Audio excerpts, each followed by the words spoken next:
საარქივო დოკუმენტები ადასტურებს, რომ სტალინი ყველაზე რადიკალური გადაწყვეტილების მიღების დროსაც ცინიკურად რეალისტი რჩებოდა. იგი ყოველთვის ოსტატურად მალავდა თავის ფარულ ზრახვებს, რაშიც კარგი სამსახიობო ნიჭი უწყობდა ხელს. ამავე დროს მას ჰქონდა უდიდესი ენერგია. სტალინი კითხულობდა ყველაფერს. კონსტანტინე გამსახურდიას დავით აღმაშენებლით დაწყებული და სამხედრო სტრატეგიის შესახებ დაწერილი ბროშურით დამთავრებული, რასაც პირადი ბიბლიოთეკის წიგნების ფურცლებზე სტალინის ხელით გაკეთებული კომენტარები ადასტურებს.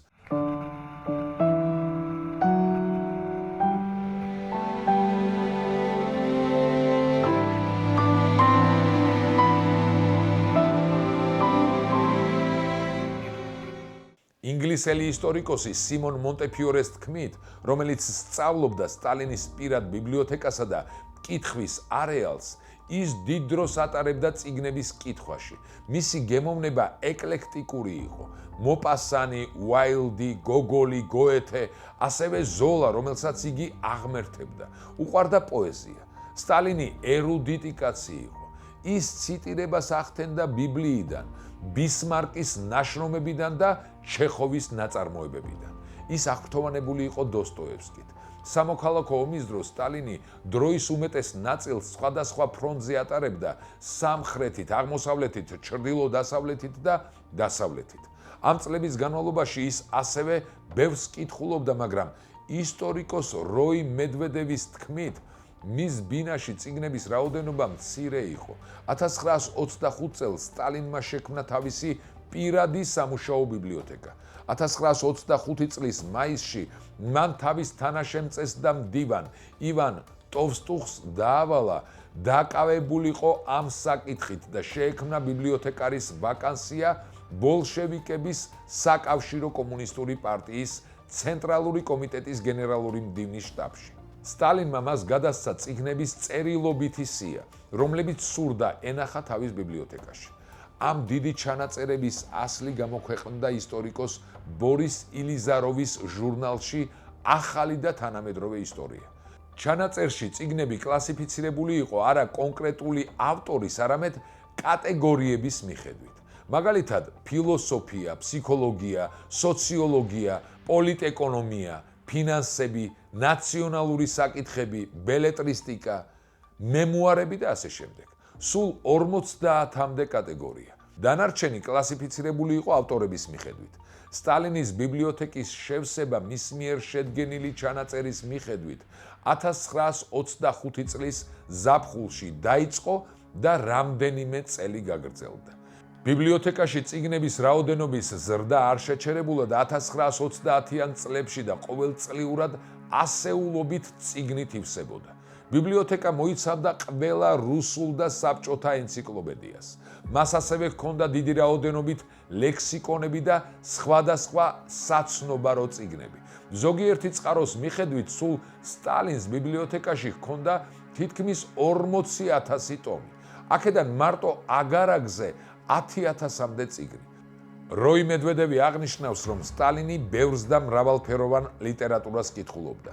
მხატვრული ლიტერატურიდან დაწყებული, სამეცნიერო პოპულარულით დასრულებული. სტატიაში ისტორიკოსი ციტირებს სტალინის სიტყვებს: ჩემი ყოველდღიური ნორმაა 500 გვერდი. ამრიგად, მედვედევის თქმით, სტალინი დღეში რამდენიმე წიგნს კითხულობდა, რაც წელიწადში დაახლოებით 1000 წიგნი გამოსდიოდა. თუმცა აღსანიშნავია, რომ სტალინის ყოველდღიური რუტინისა და მისი შეხვედრების განრიგის თანამედროვე კვლევებმა შედგენილი სხვა საკითხებთან ერთად მის სამუშაო კაბინეტში ვიზიტების ჟურნალებიდან ისტორიკოსები მივიდნენ დასკვნამდე, რომ სტალინს უბრალოდ ფიზიკურად არ შეეძლო ასეთი უზარმაზარი ტომების საკითხვა. რიგი ისტორიკოსები აღნიშნავენ, რომ ბევრს, ვისაც კავშირი ჰქონდა სტალინთან, საუბრობდა მასზე როგორც ფართოდ და მრავალფეროვან განათლებულ და უაღრესად ინტელექტუალურ პიროვნებაზე. 1931 წელს, როდესაც ის სამკურნალოდ იყო კავკასიაში, ნადეჟდა ალილუევას წერილი გაუგზავნა, რომელშიც თხოვდა მისთვის ელექტროტექნიკის და შავი მეტალურგიის სახელმძღვანელოები გაეგზავნა.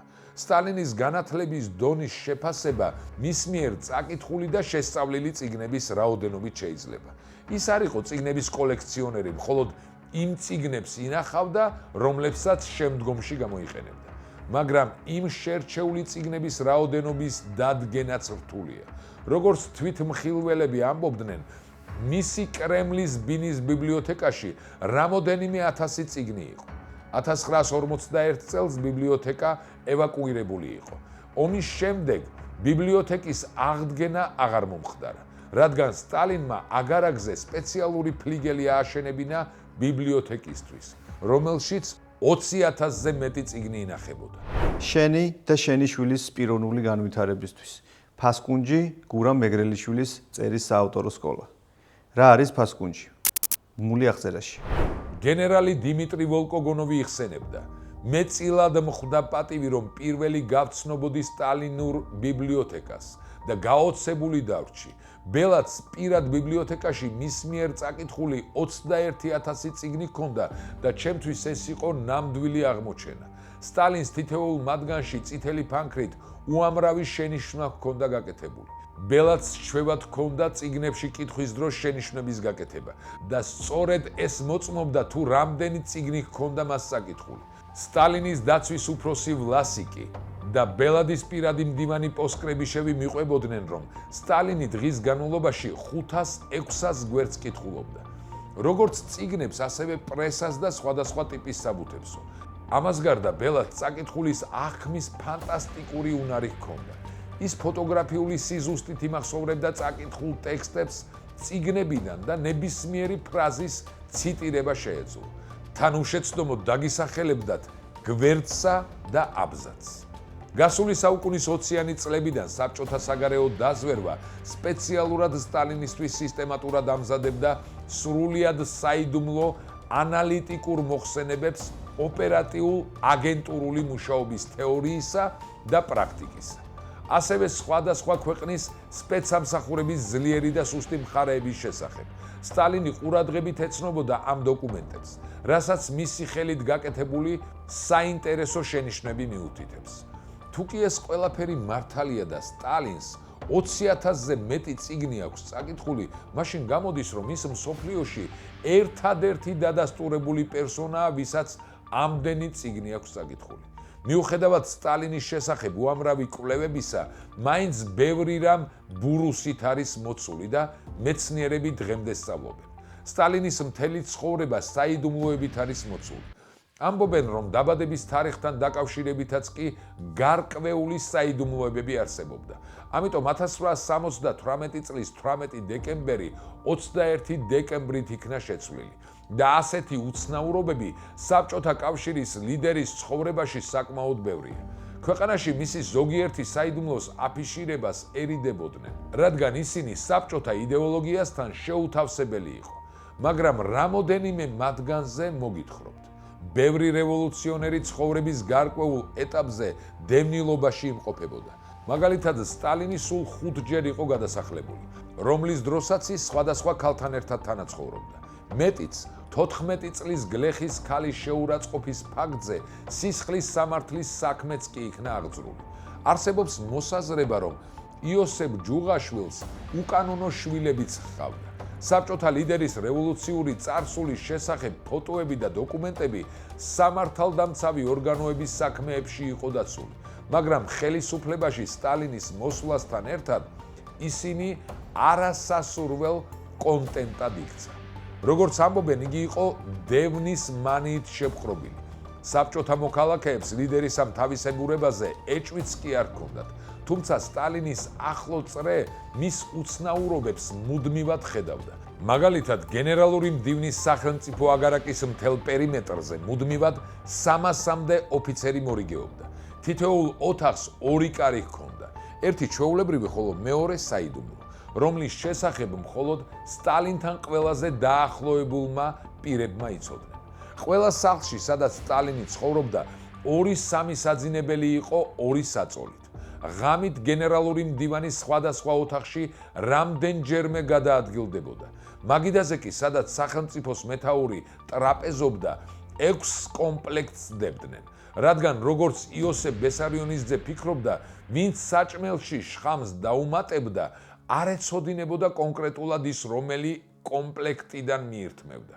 რაც შეეხება პროდუქტებს, ისინი პირდაპირ დედაქალაქიდან მიეწოდებოდა, რომელიც ტოქსიკური ნივთიერებების არსებობაზე საგულდაგულოდ მოწმდებოდა. ინფორმაციის შესაძლო გაჟონვის თავიდან ასაცილებლად პერსონალი რეგულარულად იცვლებოდა. აგრეთვე ლიდერის პირადი ცხოვრებაც საგულდაგულოდ იყო დაფარული. სტალინის გარდაცვალების შემდგომ რამდენიმე ათეულ წელში გახდა ცნობილი, რომ სტალინს უფროს ვაჟთან იაკობთან დაძაბული ურთიერთობა ჰქონდა. იყო შემთხვევაც, როდესაც მამასთან ჩხუბის შემდეგ იაშამ იარაღი აიღო და თავის მოკვლაც კი სცადა. ტყვია გავარდა. შემდეგ იოსებ ბესარიონის ძე გაბრაზებული ხუმრობდა, არ მოხვდა. ომის წლებში იაკობ ჯუღაშვილი გერმანელების ტყვეობაში ჩავარდა. ბელადის დატყვევებული შვილის ფოტო უსხოურ პრესაში იბეჭდებოდა, თუმცა საბჭოთა კავშირში ეს ფაქტი დამალეს. მოგვიანებით თავის მოგონებებში სვეტლანა ალილუევა, სტალინის ქალიშვილი, დაწერს, რომ მამამ ერთხელ მას უთხრა, რომ გერმანელებმა მას იაშას გაცვლა თავის სიანზე შესთავაზეს. მაგრამ გენერალურმა მდივანმა მათ უარი უთხრა და აღნიშნა, მათთან ვაჭრობას მტკიცედ, გაბედულად ომის კანონების მიხედვით დავიწყებ. ათეულობით წელიწადს დადიოდა რუსეთში ხმები, რომ სტალინს ტყუპის ცალი ჰყავდა, რომელიც ზოგჯერ ბელადს ცვლიდა. ორეული სტალინის გარდაცვალებიდან თითქმის ნახევარი საუკუნის შემდეგ ალაპარაკდა. ფელიქს დადაევი, რუსეთისა და დაღესტნის სახალხო არტისტი, ყოფილი მოცეკვავე და ილუზიონისტი, სტალინის ორეულის როლს კრემლის ბრძანებით თამაშობდა. წლების განმავლობაში სტალინის ორეულების შესახებ ინფორმაცია გასაიდუმლოებული იყო სუკის მიერ. თუმცა თვით დადაევი ცოცხალი საბუთია, რომ მისი მონათხრობი ნამდვილია. დადაევის ნათქვამს აგრეთვე ადასტურებს ამონარიდების სუკის არქივიდან, კინოსტუდია მოსფილმის დოკუმენტური მასალა და თავდაცვის არქივებიც. სტალინის პირადი დაცვის უფროსის გენერალ ნიკოლაი ვლასიკის ქალიშვილი ნადეჟდა ნიკოლაევნა კი იხსენებდა, დიახ, ისინი იყენებდნენ ორეულებს. მთელი ეს გეგმა მამაჩემის მოფიქრებული იყო. ისი აღმერთებდა სტალინს და ეთაყვანებოდა, რომ ამგვარი ფანტასტიკური იდეებიც მოსდიოდა თავში. ნახევარ საუკუნეზე მეტხანს დადაევი სიკვდილის შიშით ჩუმად იყო. მხოლოდ 2008 წელს, როცა 90 წლის ასაკს მიუკაკუნა და მმართველი რეჟიმისგან ხელშეუხებლობის გარანტია მიიღო, ავტობიოგრაფიული წიგნი ნაირგვარის სამყარო დაწერა.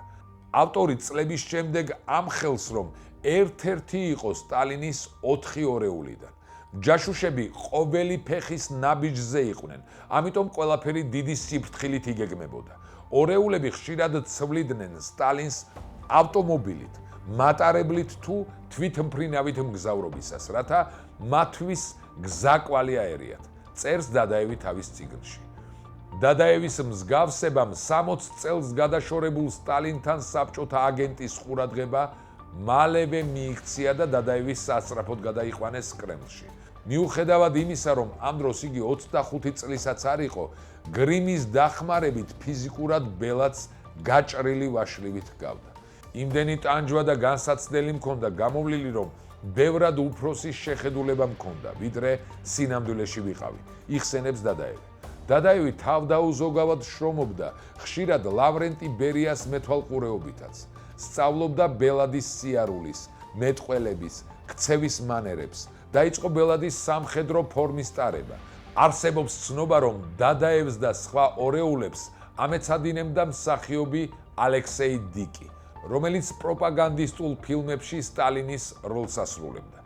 თავდაპირველად დადაევი საზოგადოების წინაშე სტალინის როლში ხშირად არ ჩნდებოდა, თუმცა დროთა განმავლობაში ისე დაიხვეწა, უკვე პარტიულ შეკრებებზეც უშვებდნენ. ერთხელ კი სპორტულ აღლუმზეც გამოჩნდა. ეჭვი არავის ეპარებოდა, რომ თავად სტალინი იბარებდა აღლუმს. თავდაჯერებულობა კიდევ უფრო მომემატა, როცა გამოვედი და მთავრობის წევრები ოვაციებით შემხვდნენ.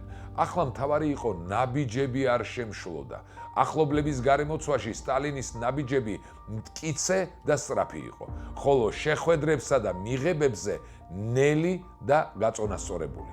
დადაევს უდიდესი მისია დაეკისრა, როცა სტალინი იალტაში გაფრინდა კონფერენციაზე. 1945 წლის თებერვალში რეისი, რომლითაც იგი მგზავრობდა, გასაიდუმლოებული იყო. დადაევი იხსენებს, 2 რეისი იყო ორგანიზებული. ერთ-ერთით მე ვმგზავრობდი. არასოდეს არაფერი დაწერილა ამის შესახებ, არავინ არაფერი იცის. ეს ბლეფი იყო, რათა ჯაშუშების ყურადღება გადაეტანათ. სინამდვილეში სტალინი უკვე იალტაში იყო, თუმცა ამან მაინც ბოლომდე ვერ გაამართლა. იალტაში ნამდვილ სტალინზე 2 თავდასხმა მოეწყო. ამ შემთხვევის გამო 7-მა გავლენიანმა ოფიცერმა დაკარგა თანამდებობა. იღბლიანი აღმოჩნდნენ, რომ მხოლოდ თანამდებობები დაკარგეს. დაგვიწერეთ თქვენი აზრი სტალინთან დაკავშირებით. თუ ჯერ არ გაქვთ გამოწერილი კარდუს გვერდი, ახლავე გამოიწერეთ. მოიწონეთ ეს ვიდეო და გაუზიარეთ, რაც შეიძლება ბევრს, რათა ყველამ გაიგოს ამბები საქართველოსზე.